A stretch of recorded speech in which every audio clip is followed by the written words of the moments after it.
Halo,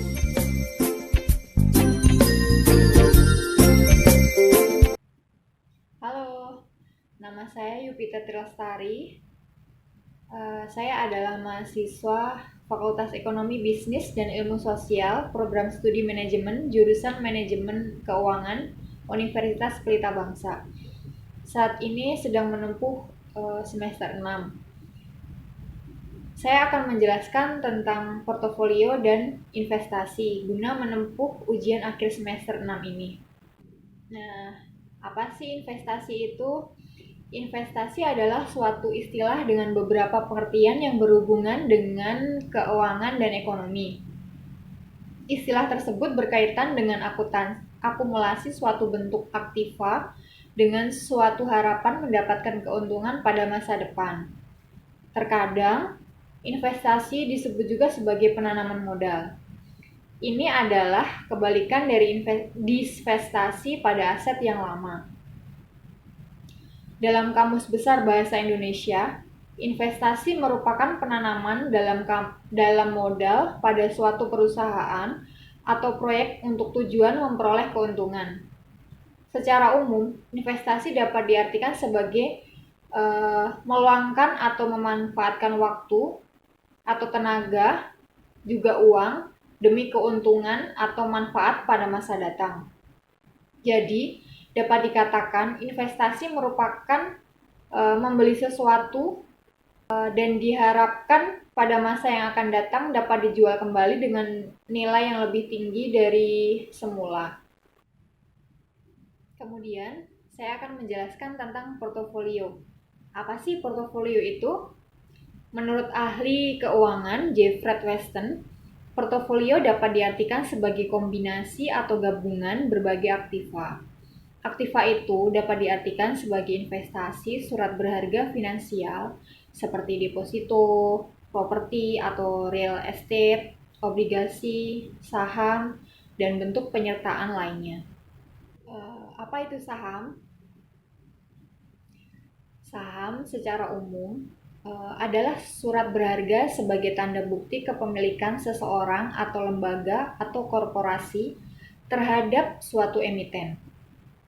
Jadi, kalau Anda memiliki saham emiten dengan jumlah lembar saham tertentu, baik sedikit maupun banyak, maka Anda sudah bisa dikatakan sebagai pemenang saham atau pemilik perusahaan tersebut.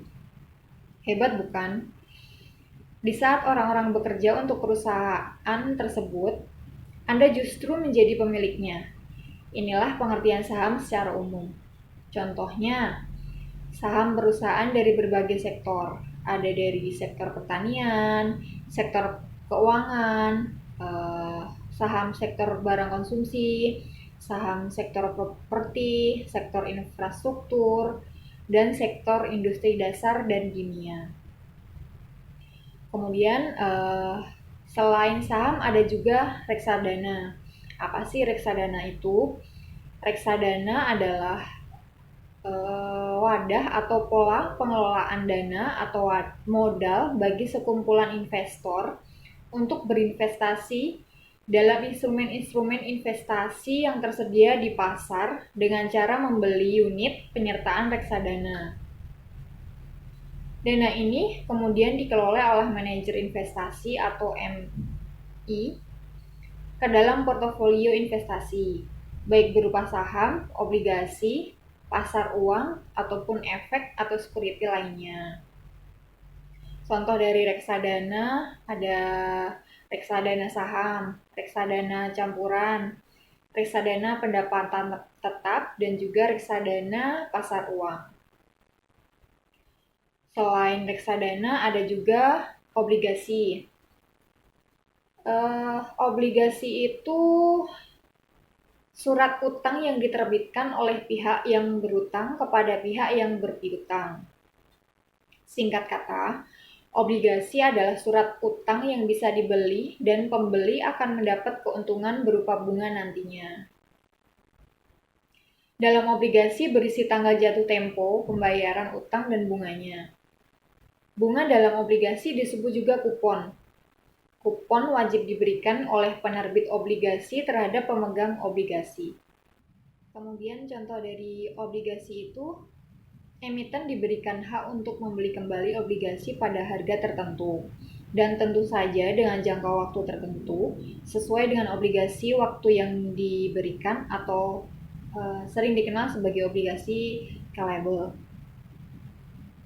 Dalam pertukaran berikutnya, pemegang obligasi berhak untuk mengkonversi obligasi ke dalam beberapa jumlah saham yang dimiliki oleh penerbit. Nah, jika Anda menjadi investor, tentu kalian pasti memikirkan resiko investasi tersebut. Berikut saya akan menjelaskan tentang 5 hal mengenai bagaimana cara mengelola resiko investasi. Yang pertama, pergunakan uang dingin. Jangan pernah berinvestasi dengan mempergunakan uang dapur, apalagi berutang. Godaan untuk investasi saham dari teman-teman yang berhasil mendapatkan keuntungan memang sangat menggoda. Tapi, percayalah, saat mereka mengalami kerugian, pasti diam-diam saja. Pastikan kita memiliki cash flow yang positif dan memiliki dana darurat sebelum memulai investasi. Dengan demikian, kita nggak akan mudah terjebak dengan investasi yang salah. Nah, yang kedua, caranya dengan berinvestasi sejauh isi dompet.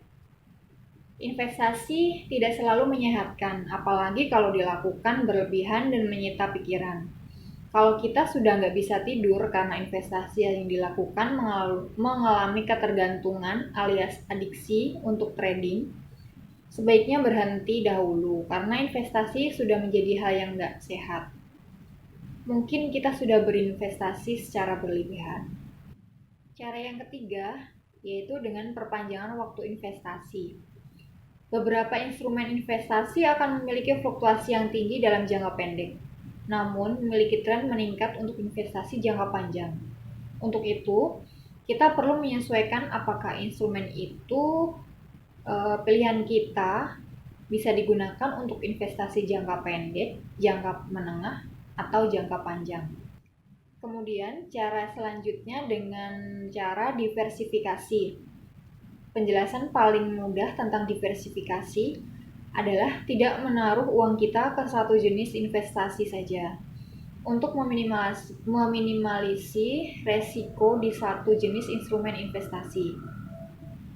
Kemudian cara yang terakhir untuk mengelola risiko investasi yaitu dengan top up. Salah satu cara manajemen risiko investasi yang sering menuai pro dan kontra adalah top up atau menambah porsi investasi pada saat portofolio investasi sedang merah atau merugi. Sebelum melakukan top up, pastikan dulu kita memahami analisa fundamental. Misalnya, dengan investasi saham, kita tahu berapa nilai wajar dari saham sebuah perusahaan. Bagaimana kinerja perusahaan tersebut sehingga kita juga tahu arah pergerakan sahamnya dalam jangka panjang. Kemudian, jika Anda memiliki modal, instrumen investasi apa yang dapat Anda pilih? Jika saya memiliki modal, instrumen investasi yang saya pilih yaitu dengan tabungan dan juga menabung emas. Kenapa memilih tabungan? Karena investasi ini tergolong dalam investasi yang memberikan hasil cepat dan mudah.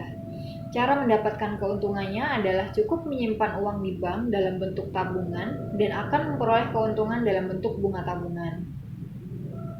Di samping itu, kita juga bisa mengambilnya kapanpun sesuai yang kita inginkan. Nah, kenapa memilih emas? Karena emas ini, investasi ini sangat berkembang mengingat keamanannya.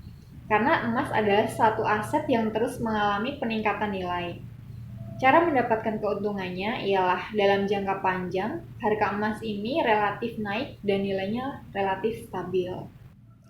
Demikian penjelasan dari saya tentang manajemen portofolio dan manajemen investasi. Semoga dapat bermanfaat dan juga memberi pemahaman dan ilmu baru buat kita semua. Jaga kesehatan dan terima kasih.